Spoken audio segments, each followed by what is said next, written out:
Саламатсыздар ма әріптестер, саламатсыз студенттер. Мен Маңғыстау өнер колледжінде тарих пәнінің оқытушысы Төлегенова Назгүл Амангелдіқызы. Осы дүниежүзі тарихы пәнінен екінші курстың тарихтың ашық сабақ тақырыбы Нұрсұлтан Әбішұлы Назарбаев және модернизациялық қазақстандық моделі деген тақырып бойынша ашық сабағымды өттім. Енді ең бірінші осы студенттерді ұйымдастыру саты бойынша студенттермен амандастым. Одан кейін түгендеу, сабаққа қатысын тексеру, зейіндерін сабаққа аудару. Сосын бір деген тренингті өткізген болатынмын. Енді осы сабақта қол жеткізетін оқу мақсаттары, оқу бағдарламасының сілтеме, яғни мемлекет тарихындағы тұлғаның рөлі жайлы қорытындылар жасау, Қазақстандық модернизация үлгісін құрастыру және жүзеге асырудағы Қазақстан Республикасының тұңғыш президентінің рөлін бағалау, Қазақстан 2030, Қазақстан 2050 даму стратегияларын, елді ұзақ мерзімді даму жоспарларын тиімділігін дәлелдеу, сосын мәңгілік ел ұлттық идеясының негізін түсіну. Енді сабақ өтпес бұрын сабақтың мақсаттары бойынша да студенттерге айтылды. Яғни барлық студенттер Қазақстан 2030, Қазақстан 2050 стратегияларының дамуын және мәңгілік ел жалпы ұлттық идеясының өзектілігін айқындайды. Одан кейінгі студенттердің басым бөлігі Қазақстандық жаңғыру үлгісін жасау және оны іске асыру Қазақстан Республикасының тұңғыш президенті, яғни ел басы рөліне анықтама береді. Одан кейін кейбір студенттер Қазақстан Республикасының негізін қалаған елбасы Нұрсұлтан Әбішұлы Назарбаевтың еңбегін, еліміздің стратегиялық бағдарламаларын, негізгі бағыттарын тұжырымдайды. Енді бағалау критерийі бойынша айта кетейін. Қазақстандық модернизация үлгісін құрастыру және жүзеге асырудағы Қазақстан Республикасының тұңғыш президентінің рөлін бағалайды. Екіншісі Қазақстан 2030, Қазақстан 2050 даму стратегияларының мысалына мемлекеттің дамуын ұзақ мерзімді жоспарлау қажеттігін зерттейді. Сосын Қазақстан Республикасының тұңғыш президентінің мәңгілік ел жалпы ұлттық идеясының ұсыну өзектілігін дәлелдейді. Енді үй тапсырмасы бойынша бізде екі күрделі сұрақ берілді. Біріншісі 20 ғасыр мен 21 ғасырдың басындағы бостандық пен әділеттілік үшін күрестер жүргізген саяси тұлғаларды атаңыздар деген. Одан кейінгі екінші сұрақ 20 ғасырдың және 21 ғасырдың басындағы көрнекті саяси реформаларды атаңыздар, яғни өткен тақырыптар бойынша сұрақтар берілді. Жаңа тақырып бойынша жаңа сабақты игеру кезеңі басталды. Ең бірінші осы Нұрсұлтан Әбішұлы Назарбаевтың Қазақстан Республикасының тұңғыш президентіне қатысты бейне баян, яғни тікелей эфир әдісі арқылы көрсетілді. Бұл яғни осы бейне баяннан кейін мына жерде бейне баяны. Президенттік институт қашан қалыптасты? Нұрсұлтан Назарбаев тәуелсіз Қазақстанның президенті болып қайт? Енді бейне баян көрсетілгеннен кейін бұл жерде студенттермен ауызша осы тікелей эфирде көрсетілген бейне баян арқылы студенттерге сұрақтар қойылды. Сол сұраққа балалар белсенді жауап берді. Сол студенттердің жауабын мұқият түрде тыңдап, ауызша бағалау әдісі негізінде мен өзім баға берген болатынмын. Келесі осы санамақ деген әдіс арқылы біздер осы топтың өзін 4 топқа бөлдік. Әр топтың өзінің атауларының тақырыпқа сай қойылған болатын. Бірінші топ, яғни елбасы, екінші топ стратегия, үшінші топтың атауы мәңгілік ел, төртінші топтың атауы бағдарлама. Енді бұл жердегі басты осы бүгінгі өтетін тақырыбымыз біздің тұңғыш президентіміз Нұрсұлтан Әбішұлы Назарбаевтың қатысты басты ақпараттар берілген. Яғни ол 24 сәуір 1990 жылы билік басына келіп, 20 сәуір 2019 жылға дейін билікте отырғандығы, одан кейінгі осы 2010 жылы 15 маусымда ол адамға елбасы деген мәртебе берілгендігі, одан кейінгі осы президенттік қызметке оның ізбасары 2019 жылы 9 маусымда сайлаудың нәтижесінде қазіргі біздің президентimiz Қасым-Жомарт Тоқаевтың Қазақстан Республикасының президенті болып сайланғаны туралы студенттерге ақпараттар бердім. Осыдан кейінгі осы сабақтың барысында басты осы Қазақстан 2030 даму стратегиясы дегеніміз не, ол қашан жарияланды, бұл стратегияның басты мақсаты қандай, және Қазақстан 2050 стратегиясы, мәңгілік ел дегеніміз не деген сияқты осы мәңгілік елдің 7 қағидасы туралы студенттерге ақпараттарды берген болатынмын. Одан кейінгі осы тақырыптың тағы өзекті тұсы ол Қазақстан Республикасының осы тұңғыш президентінің елбасының жүргізген бағдарламасы туралы да ақпараттарды қоса айта кеттім. Одан кейінгі осы сабақтың осы игеру кезеңінде топ бойынша зерттеу сұрағы қойылды.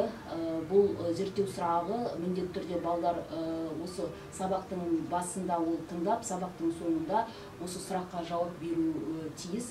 Яғни қазақстандық жаңғырту үлгісін жасау мен оны іске асыруда Қазақстан Республикасының тұңғыш президенті елбасының рөлін анықтау деген сөз.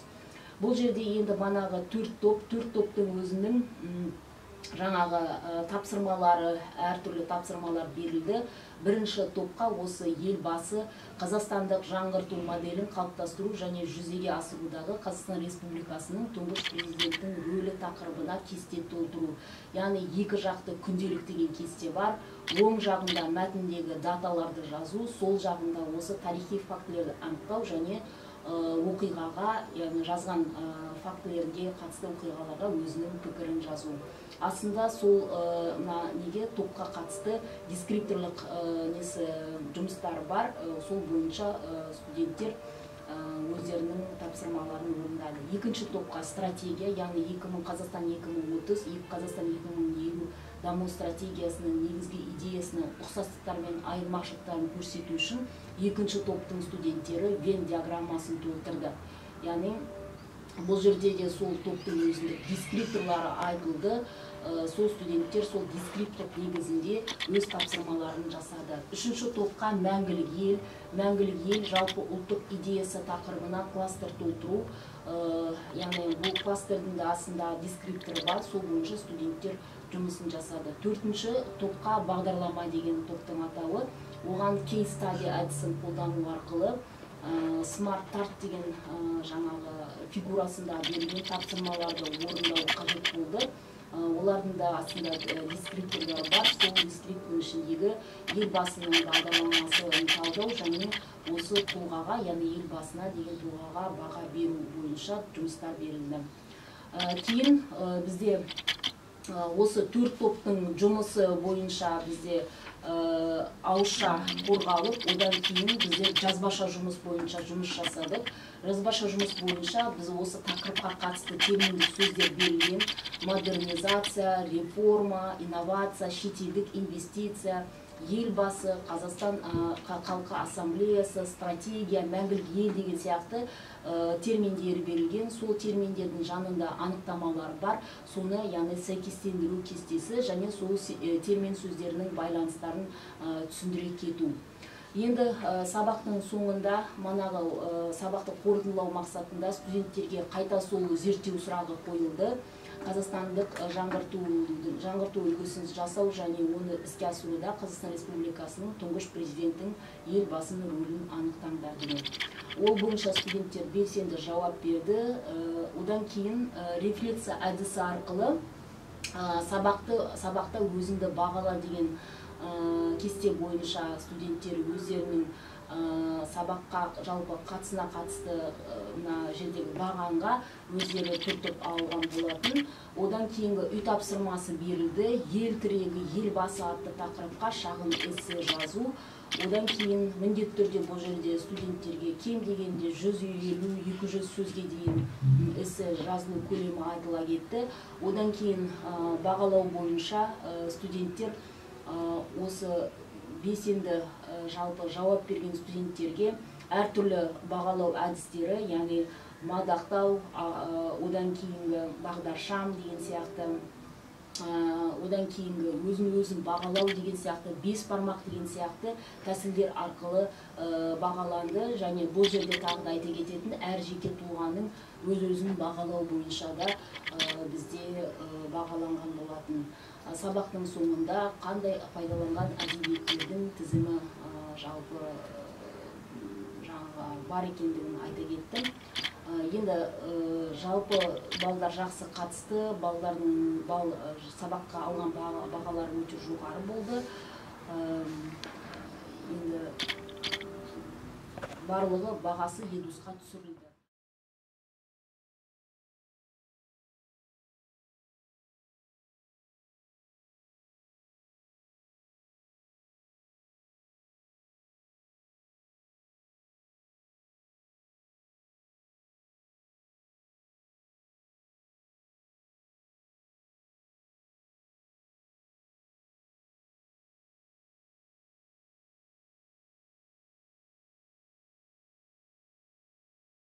Президенттік институт қашан қалыптасты? Нұрсұлтан Назарбаев тәуелсіз Қазақстанның президенті болып қай жылы сайланды? Нұрсұлтан Назарбаев өз еңбек жолын қалай бастады? Президент қоғамдық саяси билік жүйесінде қандай жетістіктерге қол жеткізді? Қазақстан Республикасының Конституциясына сәйкес президенттің міндеттері қандай? Қазақстан Республикасының Конституциясына сәйкес президенттің қызметі қандай? Осы сұрақтарға жауап берейік. Президенттік институт қашан қалыптасты? 1990 жылы 1 сәуірде Қазақ КСР президенті қызметін тағайындау және Қазақ КСР Конституциясына негізгі заңы, өзгертулер мен толықтырулар енгізу туралы Қазақ КСР-ның заңы қабылданды. 1990 жылы 24 сәуірде президент лауазымы пайда болды. Нұрсұлтан Назарбаев тәуелсіз Қазақстанның президенті болып қай жылы сайланды? Республика өз тәуелсіздігін жариялағаннан кейін мемлекет басшысын сайлау заңдылық. Осы мақсатта 1991 жылы 1 желтоқсанда бүкіл халықтық президент сайлауы өткізіліп, халықтың бір ауыздан қолдауымен Нұрсұлтан Назарбаев Қазақстанның тұңғыш президенті болып сайланды. Нұрсұлтан Назарбаев өз еңбек жолын қалай бастады? Нұрсұлтан Назарбаев Алматы облысы Қаскелең ауданына қарасты Шамалған ауылында 1940 жылы дүниеге келген. Еңбек жолын Қарағанды облысының Теміртау қаласындағы Казметаллургстрой трестінде қарапайым жұмысшы қызметінен бастады. Президент қоғамдық саяси билік жүйесінде қандай жетістіктерге қол жеткізді? Нұрсұлтан Назарбаев жас кезінен қайсар, қайтпас мінезімен, оқу мен еңбекке табандылығымен ерекшеленді. Ол алдымен Қазақстан магниткесінде жастар бірлестігінің жетекшісі болды. Кейін саяси қызметке араласты. 1984 жылы республика үкіметін басқаруға кірісті. Бұл қазақ тарихындағы өте күрделі, өтпелі кезеңнің алғашқы жылдары еді. 1989 жылы Қазақстан Коммунистік партиясы орталық комитетінің бірінші хатшылығына сайланды. 1990 жылы Қазақ КСР жоғарғы кеңесінің сессиясында президент болып сайланғаннан кейін 1991 жылы бүкіл халықтық сайлау барысында толық қолдауға ие болды.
Жақсы, енді назар тыңдағандарыңызға рахмет, сау болыңыздар.